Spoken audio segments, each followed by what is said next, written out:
Hola, bienvenidos. Esto es COVID-19, la semana en América, el espacio de France 24, en el que hacemos un resumen de las noticias más destacadas relacionadas con la pandemia del COVID-19. Hoy tendremos un programa especial dedicado a la región de Centroamérica. Vamos a ver en detalle la situación en Panamá, país en donde hay un alto incremento en el número de casos de contagio. También iremos a Costa Rica para conocer el nuevo rumbo de la estrategia anti-COVID que adoptó el nuevo gobierno de ese país. En Nicaragua hablaremos de las diferencias en cuanto a las cifras de contagio entre las autoridades y los organismos internacionales, mientras que en Honduras tendremos detalles del nuevo impulso al plan de vacunación hecho en ese país. Entre tanto, en El Salvador, las autoridades han dicho que la pandemia ya está por terminar, pero ¿en qué están basando estas afirmaciones? Ya lo vamos a ver. Y también analizamos por qué Guatemala está rezagado en la vacunación si lo comparamos con otros países de América Latina. Vamos a hacer entonces un repaso de cifras, vamos a ver entonces cómo están los territorios de ultramar franceses en el continente americano. Vamos a comenzar en las islas de Saint-Pierre y Miquelon, en donde en los últimos 28 días han reportado 202 casos y ningún fallecido.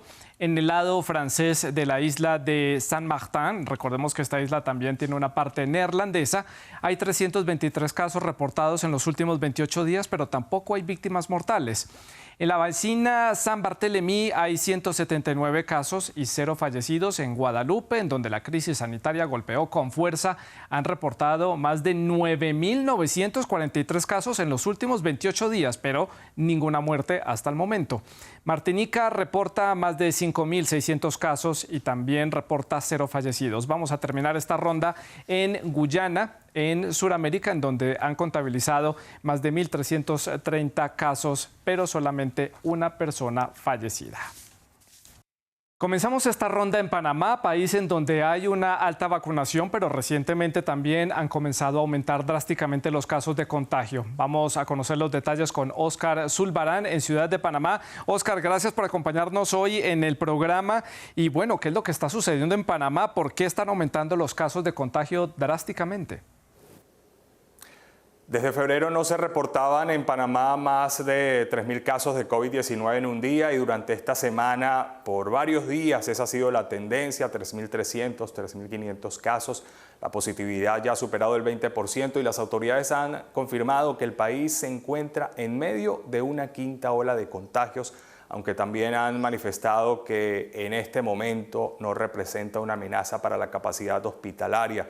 Porque, por ejemplo, de un poco más de 21.000 casos activos que hay en todo el país, casi la totalidad cumple su aislamiento respectivo en sus hogares, mientras que menos de 200 de ese universo de 21.000 contagiados se encuentran en hospitales y de esos contagiados que están hospitalizados, solo 10% está en cuidados intensivos.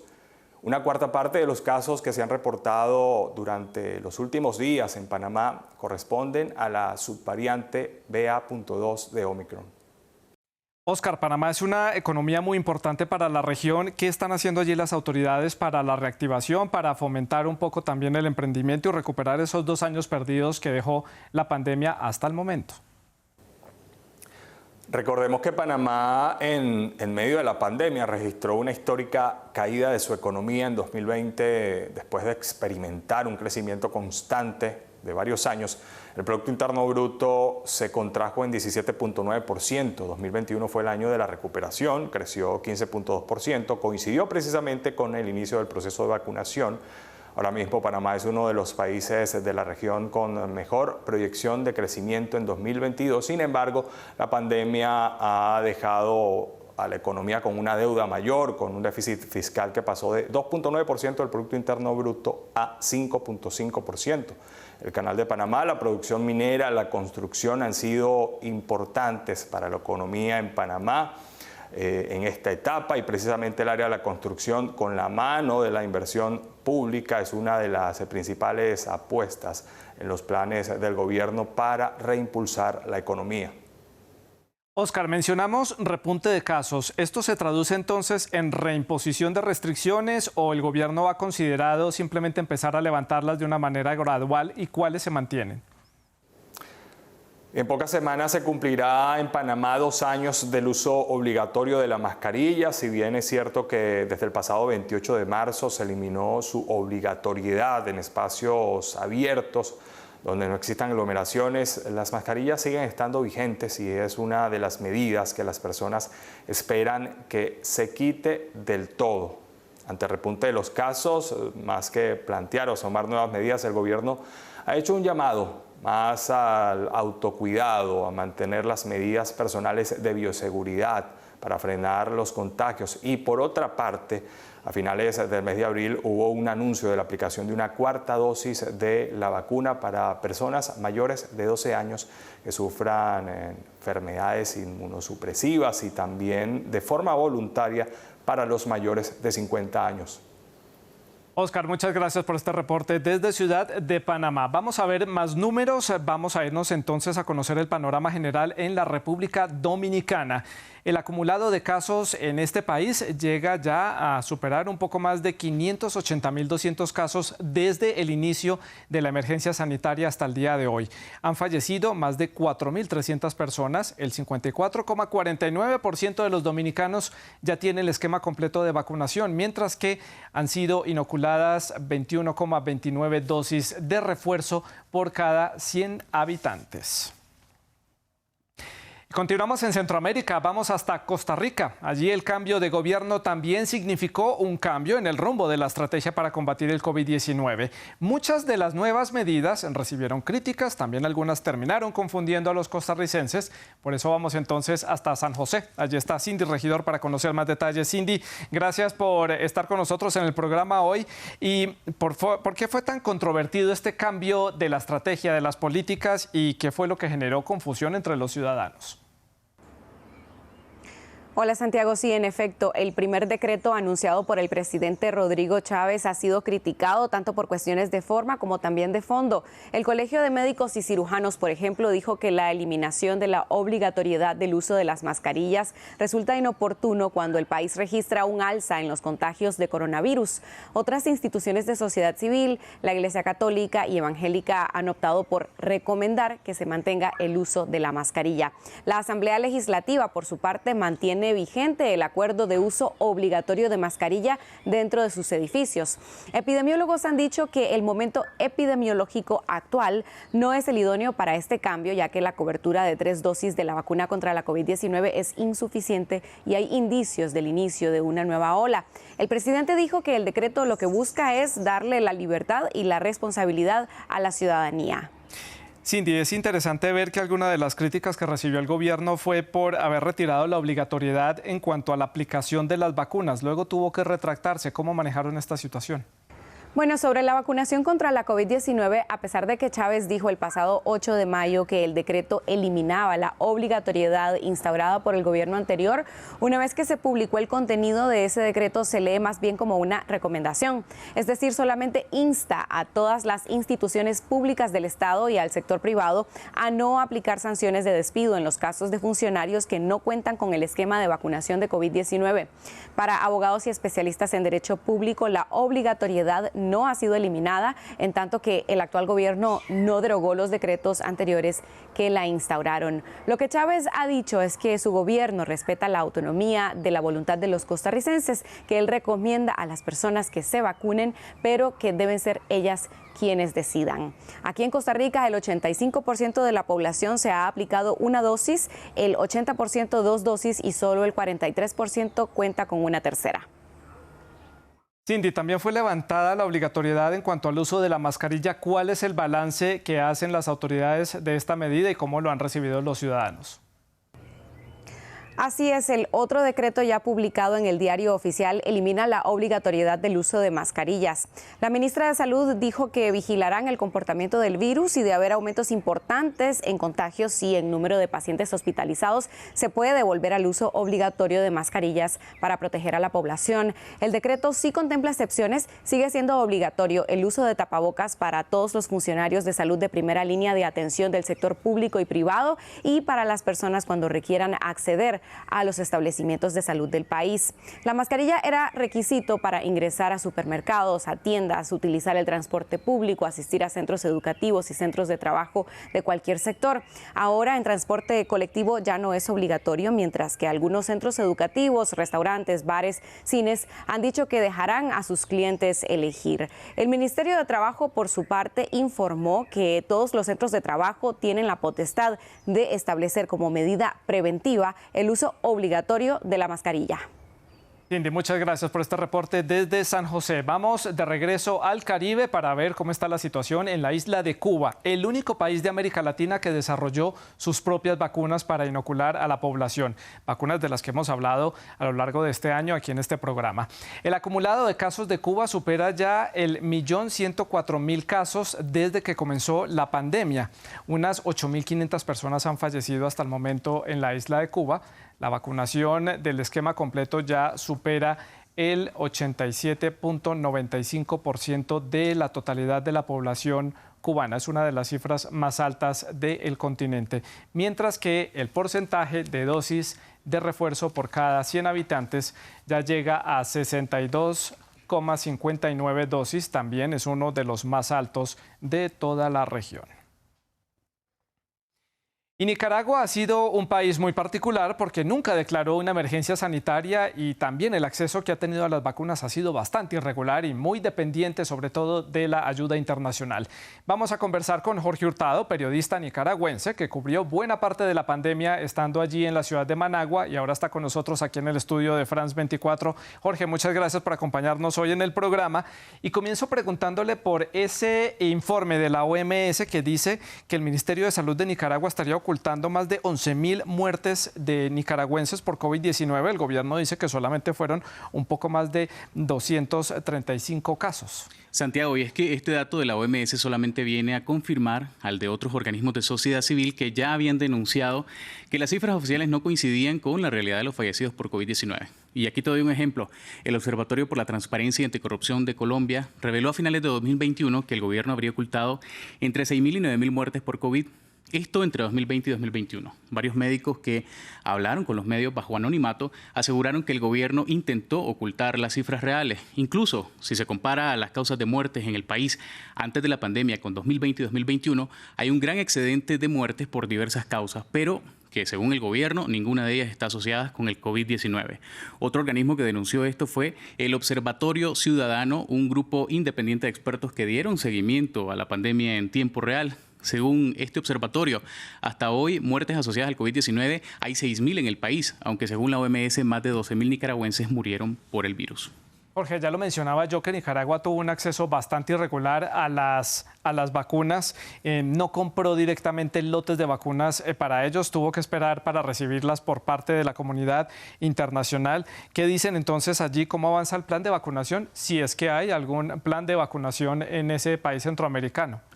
Bueno, es que según el gobierno, Nicaragua ha aplicado, o ahí se han aplicado al menos 10.4 millones de vacunas. Afirman que el 70% de la población ha sido totalmente vacunada, aunque no han brindado detalles, por ejemplo, de cuántas dosis de refuerzos han aplicado. Según la OPS, los países con mayor porcentaje de población vacunada en Centroamérica están Costa Rica primero, seguido de Panamá y luego en tercer lugar Nicaragua. Al inicio, y ante la falta de organización en la jornada de Nicaragua, muchos ciudadanos cruzaron la frontera para vacunarse en Honduras.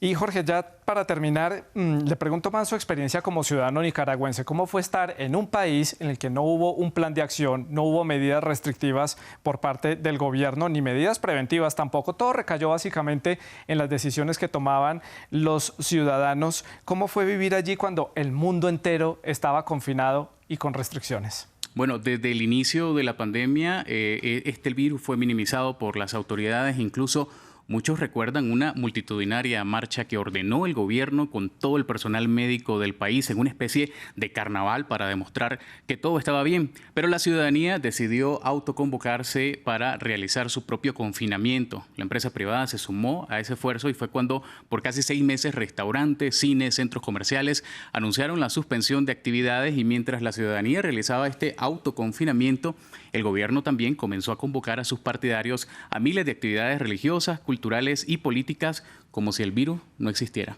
Un caso muy particular, el de Nicaragua. Muchas gracias, Jorge, por habernos acompañado en el programa hoy. A continuación les presento más cifras, más números. Les presento el número de dosis de refuerzo inoculadas por cada 100 habitantes en una serie de países al azar. Vamos a comenzar, por ejemplo, en México. Allí son 37 dosis que han sido inoculadas por cada 100 habitantes. Mientras tanto, en Colombia, solo 22,60 dosis han sido inoculadas por cada 100 habitantes. Estamos hablando de dosis de refuerzo. Pasamos a Perú, en donde la cifra ya sube considerablemente, ya llega al 50 dosis inoculadas por cada 100 habitantes en ese país. Muy cerca también está Argentina con 48 dosis y finalizamos en Brasil, en donde alcanzan 43 dosis por cada 100 habitantes. Continuamos con nuestra gira por Centroamérica. Nos vamos ahora hasta Honduras, en donde el gobierno nacional impulsó mejor un plan nacional de vacunación general, entre el que también está incluido, por supuesto, una vacuna contra el COVID-19. Los detalles los tiene Kenia Torres desde Tegucigalpa. Hablamos con ella para conocer más detalles. Kenia, muchas gracias por acompañarnos hoy y háblenos entonces de esa jornada de vacunación nacional que presidió la presidenta Castro. Así es, Santiago. La misma presidenta Xiomara Castro ha inaugurado esta intensa jornada de vacunación que concluirá este 31 de mayo. La idea es inocular a unos 2 millones de hondureños, sobre todo a niños y jóvenes que ya regresaron al sistema presencial de clases, aparte de la vigilancia de que los hondureños cumplan con este esquema completo de vacunación anti-COVID-19. Pero en este proceso también se aplicarán otro tipo de vacunas contra el sarampión, contra la polio, contra la difteria, y además se tiene previsto aplicarle a las mujeres embarazadas la vacuna contra la influenza. Para cumplir con este cometido se han instaurado 5.000 brigadas médicas que irán puerta a puerta vacunando a todas estas personas. El costo aproximado es de $1,5 millones, gastos que están siendo sufragados por el gobierno de Castro. Es importante señalar que a nivel de la Organización Mundial de la Salud, Honduras ha recibido muchas felicitaciones por su efectivo sistema de vacunación contra enfermedades como la difteria, por ejemplo. En este año se celebran 32 años sin que exista un solo caso de esta enfermedad.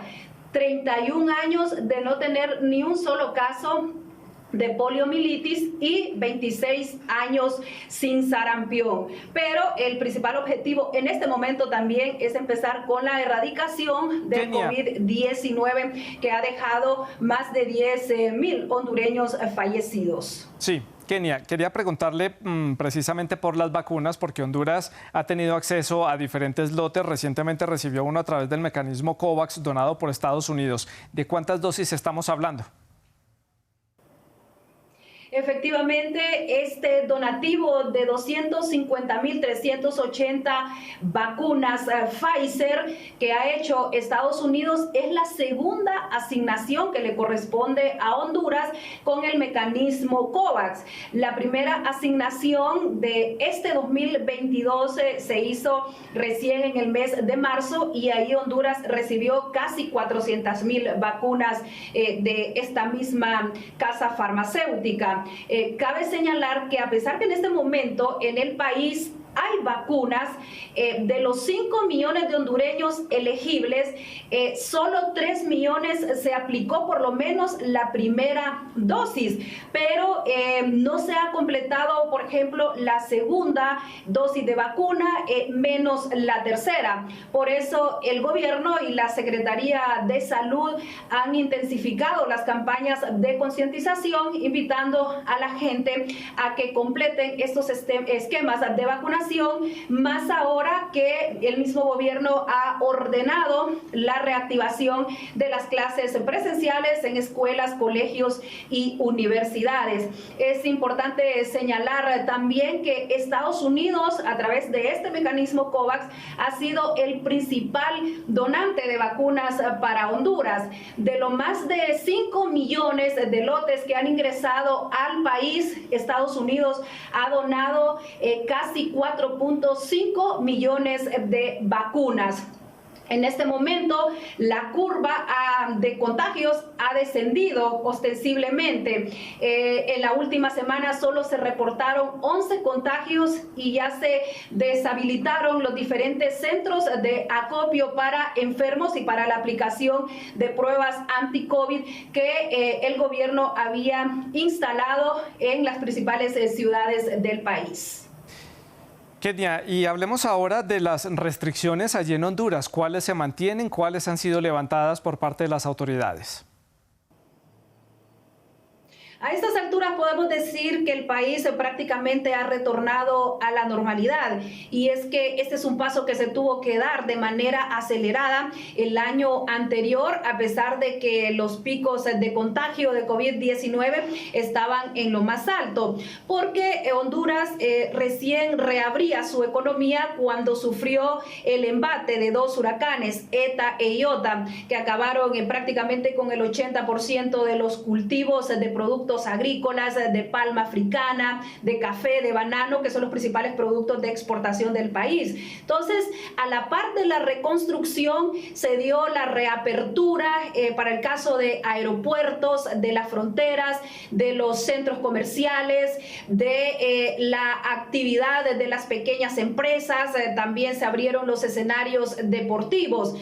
Recién les comentaba que hace un mes la presidenta Xiomara Castro ordenó el retorno a clases presenciales de más de 2 millones de niños que todavía se mantenían con el esquema de clases virtuales. La única medida que se mantiene vigente hasta este momento y que es de estricto cumplimiento es el uso de la mascarilla en todos los comercios, también en los aeropuertos, en las escuelas, en los colegios, en las universidades.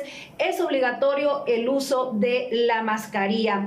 Desde que se conoció el primer contagio aquí en Honduras de COVID-19, según las autoridades de salud, casi 500,000 hondureños se han contagiado y 10,896 han fallecido por la pandemia. Kenia, muchas gracias por este completo informe desde Tegucigalpa. Y en el vecino El Salvador, la alta tasa de vacunación y también la baja incidencia de casos llevó a que las autoridades afirmaran que la pandemia y la emergencia está por finalizar. ¿Qué tanta razón tendrán? Vladimir Chamorro desde San Salvador nos va a contar. Vladimir, gracias por acompañarnos hoy en el programa. Bueno, ya lo decíamos, varios días consecutivos sin presentar fallecidos por COVID-19 y ya salió el ministro de Salud salvadoreño a decir que la emergencia está prácticamente a punto de terminar. ¿Pueden cantar victoria allí en El Salvador? Hola Santiago, así es. El Ministerio de Salud ha informado de un marcado descenso en la letalidad del coronavirus. Este mes, según registros oficiales, se acumulan más de 10 días sin decesos por la mortal enfermedad.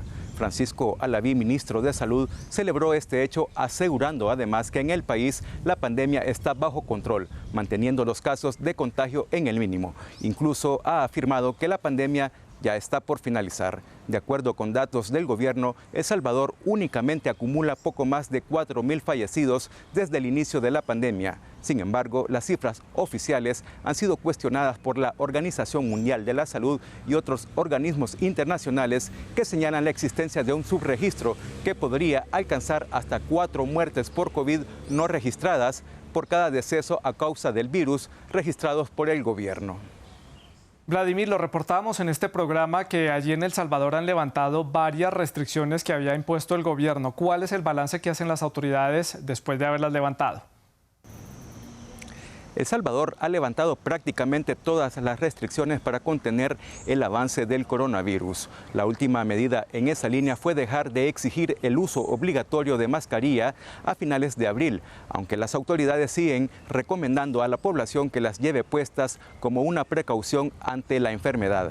Ya en noviembre pasado se habían eliminado los requisitos sanitarios de ingreso al territorio nacional, como la presentación de pruebas negativas y cartillas de vacunación para viajeros extranjeros y nacionales. Por otra parte, desde que inició el periodo de reapertura, el país ha mostrado un ritmo estable de recuperación económica, ganando el terreno que había perdido tras la pandemia. Lo anterior contribuyó a la recuperación de muchos de los casi 70,000 empleos que se perdieron durante la cuarentena estricta, según cifras oficiales. Vladimir, hablemos ahora del plan de vacunación, porque El Salvador, junto a Costa Rica y a Panamá, eran algunos de los países líderes de la región. ¿Cómo está avanzando la vacunación allí? El Salvador necesitaría alrededor de 6 millones de dosis para cubrir a los habilitados para vacunarse, lo que costaría unos 86 millones de dólares según un reciente estudio del Instituto Centroamericano de Estudios Fiscales, ICEFI. El país ya tiene a disposición la cuarta dosis de la vacuna anti-COVID, la cual ha sido administrada a un aproximado de 200.000 personas, mientras que la primera y segunda dosis han sido recibidas por poco más de 4 millones de habitantes y la tercera únicamente por 1,6 millones. En ese sentido, el informe advierte la desaceleración en la aplicación de dosis, lo que podría representar un año más para completar la meta de vacunación. Pese a que la cobertura de la segunda dosis llegó al 70% de la población hasta el primer trimestre del 2022, el ICEFI señaló que El Salvador fue el país de Centroamérica donde menos creció la cobertura de las dos dosis de la vacuna. Según expertos en la materia, esto podría deberse a la introducción prematura de la tercera dosis generalizada en septiembre del 2021, sin haber alcanzado una cobertura aceptable de la segunda dosis. Vladimir, muchas gracias por este reporte desde la ciudad de San Salvador. Vamos a salirnos un poco de Centroamérica y vamos a ver algunas noticias también destacadas de esta semana. Por ejemplo, algunos medios de comunicación de los Estados Unidos, como el prestigioso medio Forbes, han declarado a la ciudad de São Paulo la capital mundial de las vacunas. La metrópolis brasileña, con más de 12 millones de habitantes, tiene el 100% de su población adulta totalmente vacunada. Los corresponsales de France 24 fueron hasta esta ciudad, que es la más grande y también la más poblada de América Latina, para descubrir cuál es el secreto del éxito sanitario en un país que supera ya los 664.000 fallecidos por COVID-19. São Paulo es la ciudad de Brasil que concentró más muertes por el coronavirus. Son más de 42.000 fallecimientos en poco más de 2 años de pandemia. Gracias a una intensa campaña de vacunación, la ciudad, que llegó a superar a Nueva York y Ciudad de México en número de muertos, hoy respira aliviada. Yo me he quedado pasmada con Sao Paulo, porque a pesar de ser una ciudad monstruosa, la organización y la agilidad para mí, en relación a Río de Janeiro, está perfecta. Rosana cuenta que en Río de Janeiro, donde nació, hay muchas filas para la vacuna. Ancianos y jóvenes son obligados a compartir el mismo espacio. En São Paulo todo le resulta más organizado. Siempre helada. Esta fonoaudióloga ya recibió las 3 dosis de vacuna contra el COVID-19. Muchas gracias. De nada. Hoy le toca la vacuna contra la gripe, imprescindible para quien trabaja en el campo de la salud. Todos los habitantes de São Paulo ya completaron el protocolo de inmunización contra el coronavirus. Esto explica la baja afluencia a este centro de vacunación. Ya tuvimos una adhesión muy grande y mucho movimiento. Hoy estamos en la cuarta dosis. Hay mucho menos personas. Gracias a Dios estamos teniendo un proceso de vacunación muy amplio. La enorme capilaridad de los centros sanitarios fue clave y permitió vacunar a muchas personas al mismo tiempo. En la ciudad de Sao Paulo tenemos 470 centros de salud como este. Y además creamos otros 700 puestos de vacunación cuando recibimos las dosis del Ministerio de Salud. Además, la policía ayudó a despejar las calles para que las dosis de vacuna pudiesen circular rápidamente por esta metrópolis, casi siempre colapsada por el tráfico.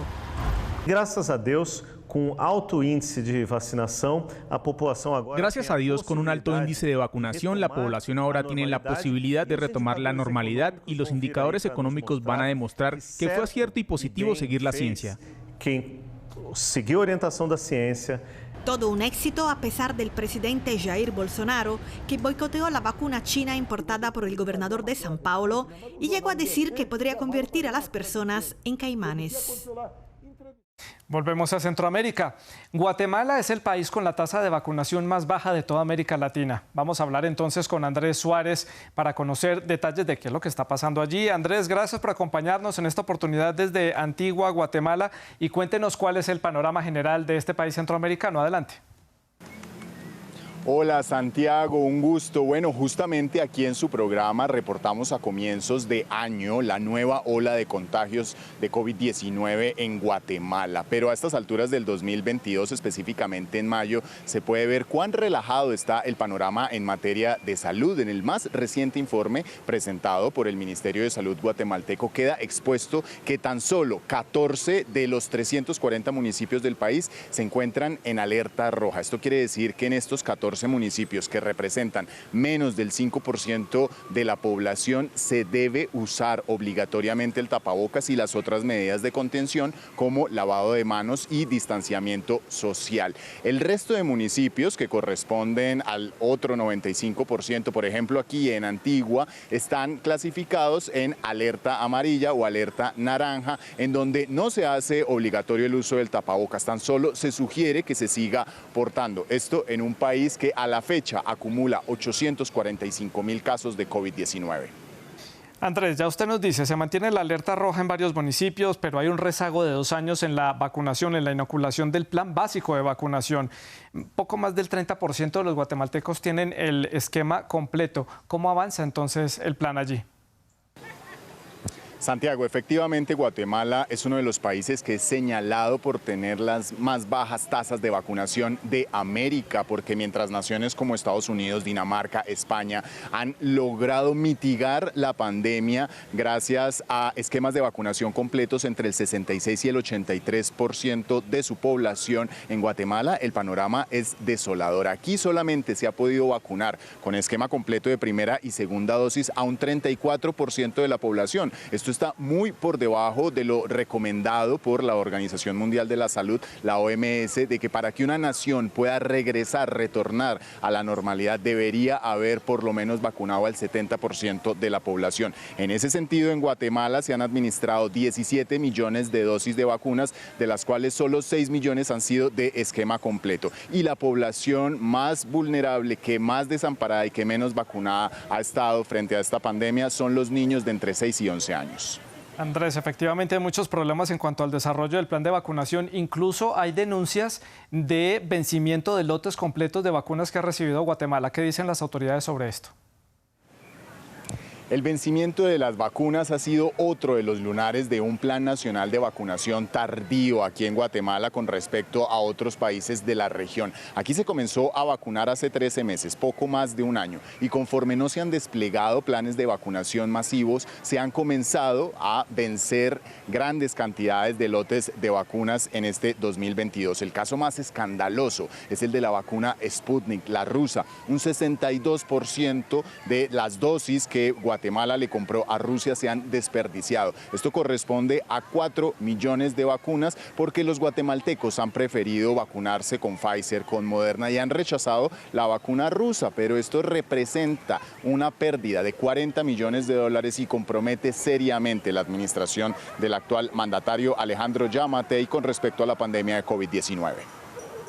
Andrés, muchas gracias por este reporte desde Antigua, en Guatemala. Vamos con otra de las noticias destacadas a nivel internacional, porque esta semana Corea del Norte anunció su primera víctima mortal por COVID-19, una cifra que ya aumentó a 6 y se espera aumente con el paso de los días.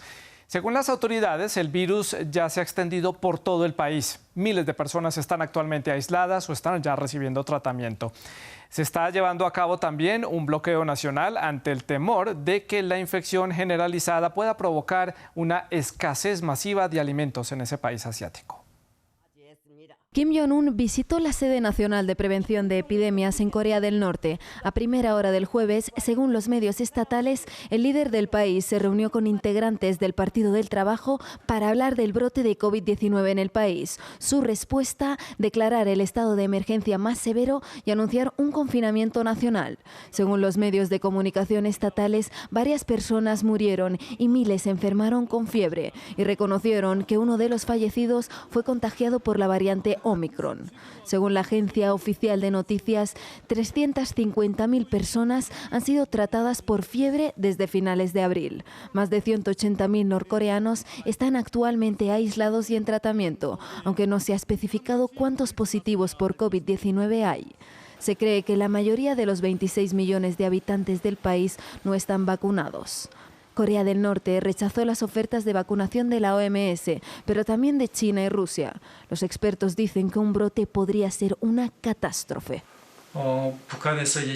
Debido al COVID-19, la escasez de alimentos y la crisis económica podrían deteriorarse en Corea del Norte. Para evitarlo, Corea del Norte está llevando a cabo medidas de racionamiento de alimentos, así que están bajo medidas de cuarentena muy severas para prevenir un brote masivo de casos confirmados de COVID.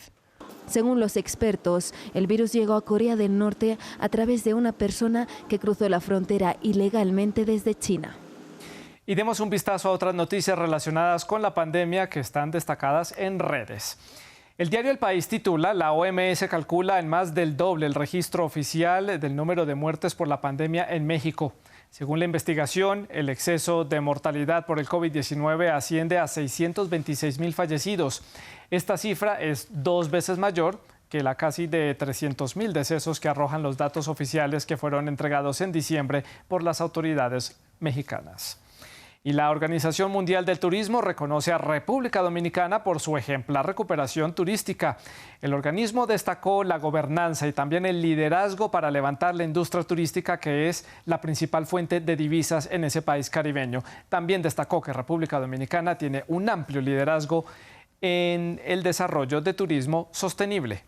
Y vamos a terminar en Colombia con nueva planta. Colombia busca producir 160 millones de vacunas al año. La farmacéutica Sinovac construirá una nueva planta de producción de vacunas en la ciudad de Bogotá, la capital del país, que se suma a otra planta que está siendo construida por parte de la farmacéutica Baxtera, que está ubicada en cercanías de la ciudad de Medellín. Y así llegamos al final de COVID-19 la semana en América. Sigan cuidándose, la emergencia persiste, y también sigan viendo France 24. Nos vemos la próxima semana. Hasta entonces.